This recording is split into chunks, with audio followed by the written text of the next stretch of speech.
is Mike KIDDER. I'm out of the Hominy area. I grew up in Hominy, Oklahoma. Graduated in 1987.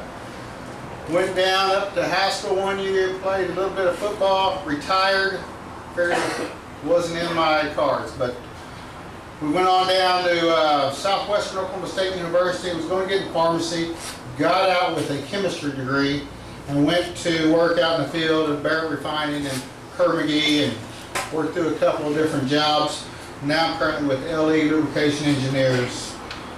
Their sales headquarters is just right down the road here. Been here many times, not to this restaurant, but first question, the recent trial or removal of Chief Red Eagle was a difficult time in our young history. Do you feel this action was necessary?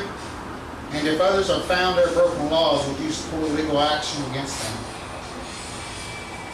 That would have been a tough situation our congressman found himself in at that time. I have a lot of respect for Mr. Red Eagle and his family.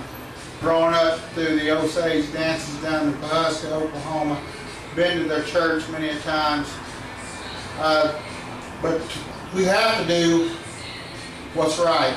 We have to move in a direction, hold people accountable for their actions.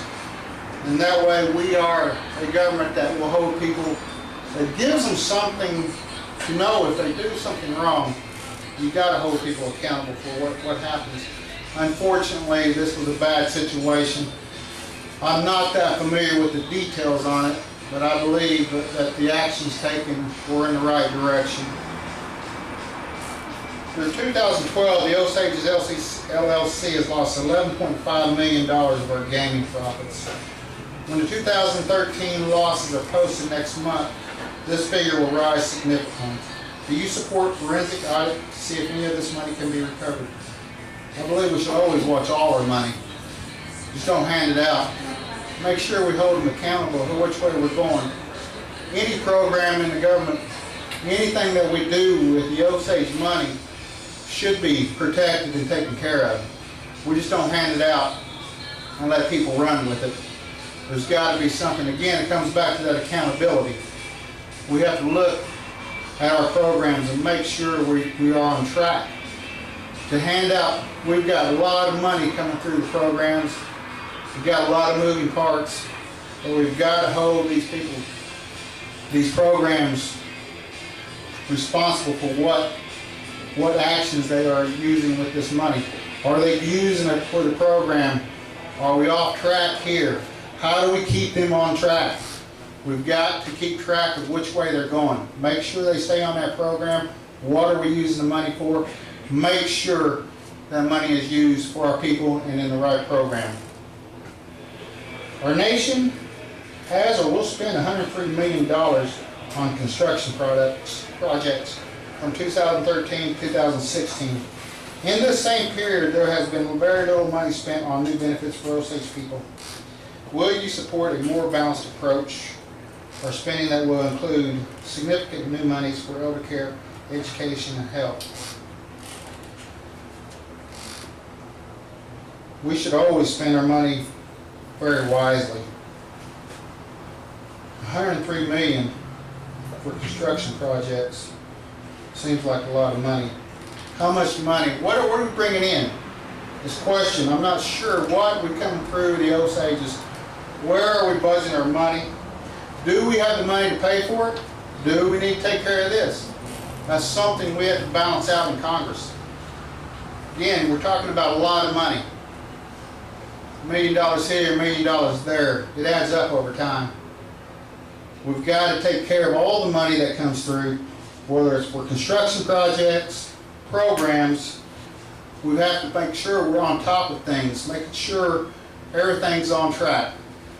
We can't just, again, hand out the money. I keep harking back, keep it on track. Got to have these programs in the right direction. Make sure we're using our education dollars wisely. Make sure these programs are efficiently ran. A lot of times I hear these programs, sometimes they're not that efficient. And out there in my world, if you're not efficient, I don't make any money. I'm in sales. I got to go out and meet people. I got deadlines to meet. I got budgets I got to keep. And if I'm not there, and I'm not showing up for work, or I'm not there helping with the projects, Well, I don't have a job for very long. Wait a minute, Michael. What's that? 1 minute. I've got one more minute, but in my world, I have to show up for work, and I don't believe I'm trying for a position, but I am interviewing for a job. And if you put me in that position, I will hold you accountable and I will do my job. Every vote, you should know what you're voting on. Make sure you understand it. And we should put out why we did vote for it, why we did not vote for it. Explain. People want to know why you voted this way. Well, I'm going to tell you. This is the reason why. This is the reason why I didn't vote for it. So we've got to have that accountability. And if we put that out there, I am accountable. Well, I'm accountable for everything I do in life right now. 2 young boys. I coach. I do whatever I need, and I've taught these young boys to be men. And I'm held accountable every day with them. And if I don't do it, well then who's going to teach these young men? And that's what we've got to do now. I got to keep my boys on track. That's my goal. That's my favorite. That's my big goal. If I get elected or not, my boys will be on track. I'm out of time, I think. I gotta keep my boys on track. I appreciate your time. Vote for Mike Kidder. How many votes? Let's hear from Michael Kidder. Thank you very much.